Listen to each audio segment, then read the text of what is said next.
Мене звати Євген Клопотенко, і сьогодні ми продовжуємо наші уроки зі здорового харчування за підтримки Швейцарії та дитячого фонду ООН ЮНІСЕФ.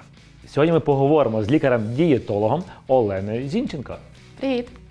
Поговоримо про те, як харчові звички впливають на наше здоров'я. Олено, є таке прекрасне прислів'я «Ми те, що ми їмо». Наскільки воно коректне? З медичної точки зору майже на 100%. Насправді, неправильне харчування може призвести до багатьох хвороб і навіть смерті. Це не лише слова, це дані багаторічних глобальних досліджень, які виявили, що кожна п'ята смерть є наслідком нездорового харчування. Під нездоровим харчуванням мається на увазі велике споживання жирів, більше ніж 30% від загального раціону, надмірне споживання цукру, більше ніж 10%, завелике споживання солі, більше ніж 5 грамів на добу, та замале споживання овочів і фруктів, менше ніж 400 грамів на день. Що цікаво, більше ніж 20% з цієї кількості – це смерть через хвороби серця. Далі йдуть рак і діабет. Олена, щось ми розпочали з дуже страшних речей, і це яка їжа може завдати такої шкоди?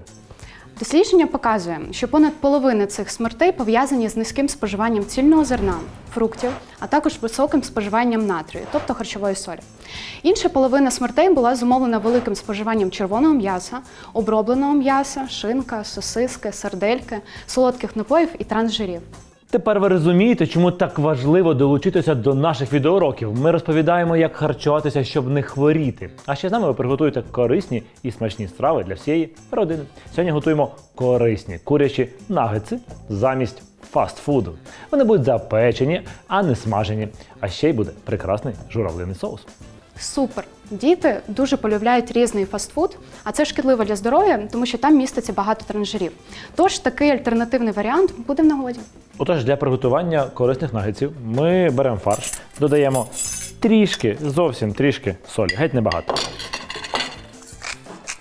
І паприку, я думаю, що вона також, в принципі, гарна і дасть смаку нашій страві.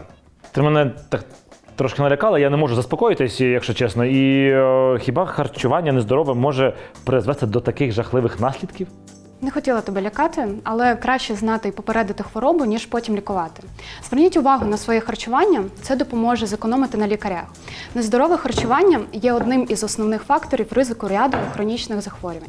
Щоденне споживання солі у кількості більше, ніж 5 грамів, це 1 чайна ложка, сприяє підвищенню артеріального тиску та ризику серцевих захворювань. А надмірне вживання доданого цукру, це 12 чайних ложок, загрожує надмірною вагою та ожирінням. Спробуйте не досолювати готову їжу за столом кожного разу, а чай і каву пити без цукру. Вживайте не менше 400 грамів або 5 порцій фруктів та овочів на день. Це знизить ризик діабету та хвороб серця і забезпечить адекватне щоденне споживання харчових волокон.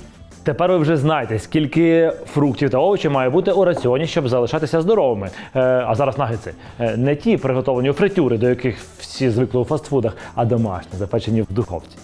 Фарш треба відбити, щоб він тримав таку форму, і зробити невеличку гарну форму такої котлеткою, яку ми називаємо нагетс.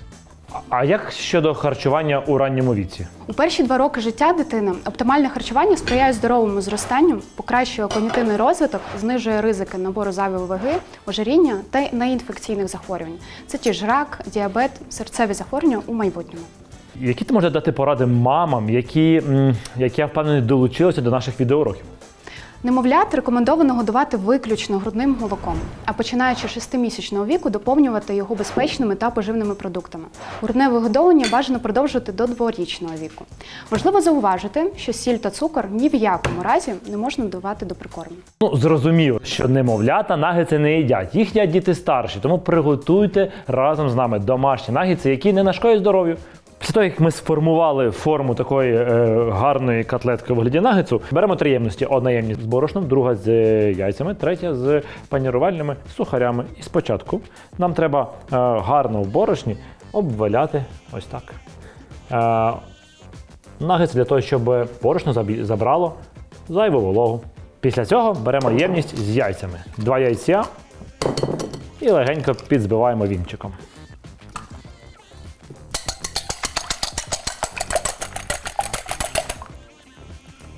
Для того, щоб гарно панірувальні сухарі пристали до нагетсу, треба дати трішки об'єднуючого елементу. І це і є яйця. Хоп. І тепер Панірувальні сухарі. Ось так. І так робимо з іншими нагетсами. Ось таким чином ми запанірували нагетси і тепер ставимо в духовку, яка вже нагріта до температури 180 градусів на 20 хвилин.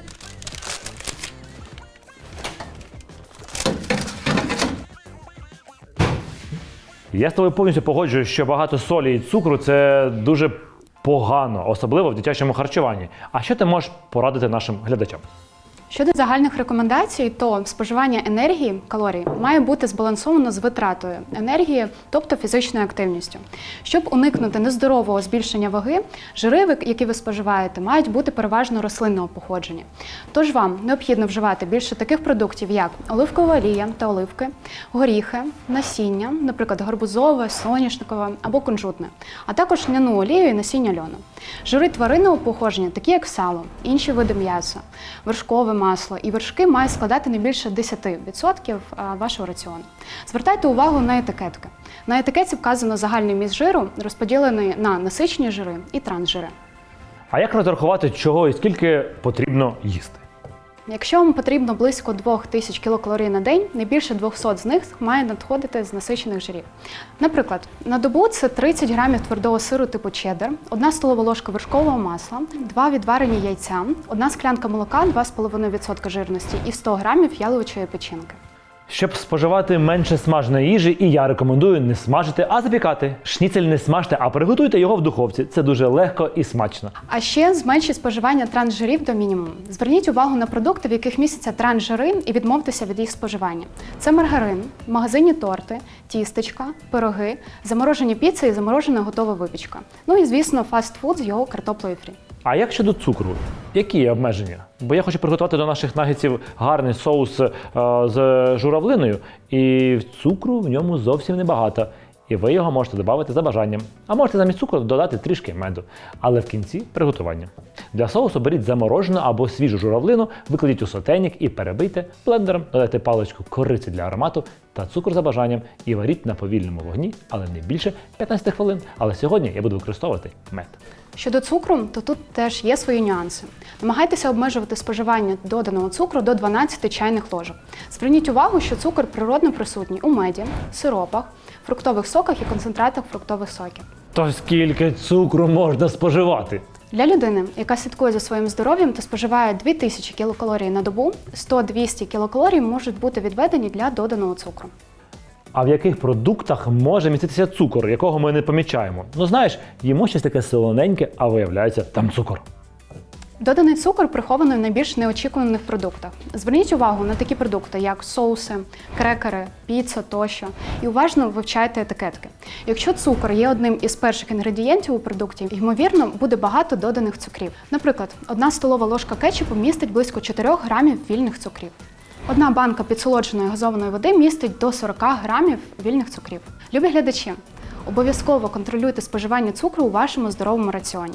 Замініть продукти та напої з високим вмістом цукру на більш здорові варіанти.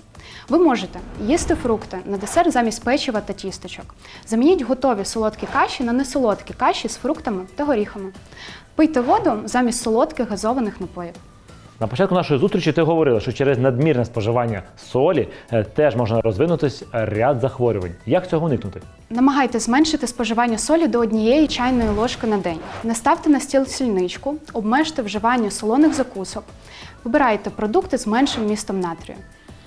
Слухай, ну так цікаво ти все розповідаєш, що я геть забув за соус. Його треба зняти з вогню і в кінці додати мед.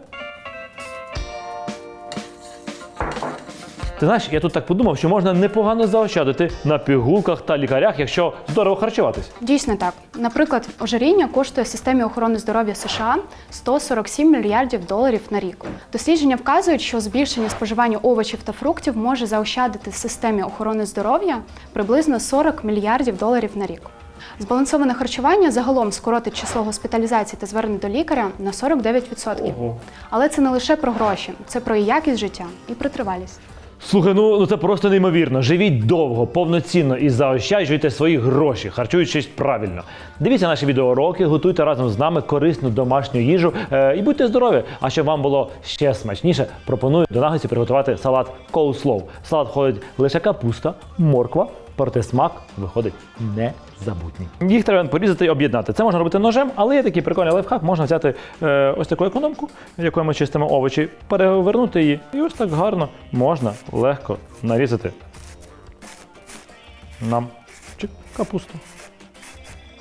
А коли ми нарізаємо моркву, ми беремо економку, перегортаємо її і робимо ось так. Швидко, гарно, ефективно. Ми сьогодні так багато говорили, як покращити харчування, щоб бути здоровим. А якою все-таки має бути тарілка харчування здорової людини? Так, дійсно, є така тарілка здорового харчування, розроблена фахівцями Гарвардської школи, аби допомогти людям зробити найкращий вибір їжі. Отже, на вашій здоровій тарілці повинні бути овочі та фрукти не менше 400 грамів на день, свіжі або заморожені, залежно від сезону та доступності у вашій місцевості. До цього переліку можна включати й зелень. Складні вуглеводи – 1/4 вашої тарілки. Це продукти з цільного зерна. Тож вживайте замість білого – цільнозерновий хліб, а замість шліфованого рису – нешліфований. Хорошим вибором стане гречка, пшоно, булгур, вівсяна крупа, а не пластівці, кіноа, коричневий рис. Білкові продукти – 1/4 вашої тарілки. Білки тваринного та рослинного походження можна поєднувати на тарілці. Уникайте обробленого м'яса та напівфабрикатів, таких як ковбаса та бекон. Ідеальними джерелами білків є нежирне м'ясо та птиця, наприклад, індичка, яловичина, риба, наприклад, тріска, хек, соя та бобові, сочевиця, горох, нут, квасоля, молочні продукти, несолодкий білий йогурт, молодий сир та яйця, горіхи, волоський, лісовий. Користуйтеся нашою графікою, де ми зазначили, чого і скільки має бути у вашій здоровій тарілці. Іншу корисну інформацію ви зможете знайти у наших відеоуроках, посилання на які вже під відео. Головне, долучайтеся, готуйте разом з нами та змінюйте своє харчування на більш здорове і корисне. Олена, ти знаєш, коли я почав реформувати шкільне харчування, то ідея була така. Діти їдять здорову їжу в садочку, потім у школі, потім самі готують здорову їжу собі і своїм дітям, а далі внукам. Це чудова ідея. Звички здорового харчування, сформовані у дитинстві, будуть з людиною все життя. Але мені здається, що свій смачний салат ти ще не приготував. Чи це все? Потрібно просто натерти овочі? Майже все. В оригінальному рецепті для того, щоб зробити соус, нам потрібно взяти коріння хрону, його натерти, поєднати з гірчицею та сметаною. Але зараз хрін я не знайшов, тому я просто поєдную сметану з гірчицею і об'єдную це все в один гарний соус, який додаю потім до моркви та капусти. Гірчицю та хрін рекомендують вживати дітям уже старшого віку, тому молодшим заправку для салату краще зробити зі сметани. Клас, це наче мої слова. Як скажеш. А зараз давай спробуємо все скуштувати. Я думаю, це буде божественно смачно.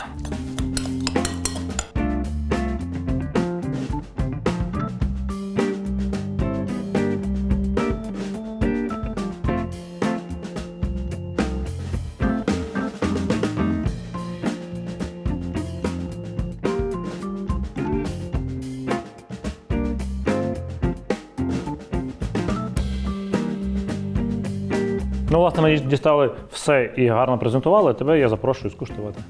Хоп. Меду небагато. Дуже смачно. Я особисто кожен раз дивуюся цьому рецепту, тому що він не важкий, простий, дуже корисний і головне, що дуже смачний. І коли щось дуже корисне стає дуже смачним, для мене це просто найвищий рівень якоїсь насолоди. Олен, дякую тобі за те, що ти прийшла, за те, що ти розповіла про таку важливу тему, наскільки харчування займає таку величезну роль в нашому житті. Я думаю, що багато людей нас почуло, і це буде мати величезний вплив для всіх, і багато хто змінить свої харчові звички. А я думаю, що ми з тобою обов'язково ще побачимось, тому я не кажу «бувай», я кажу «до зустрічі». До зустрічі.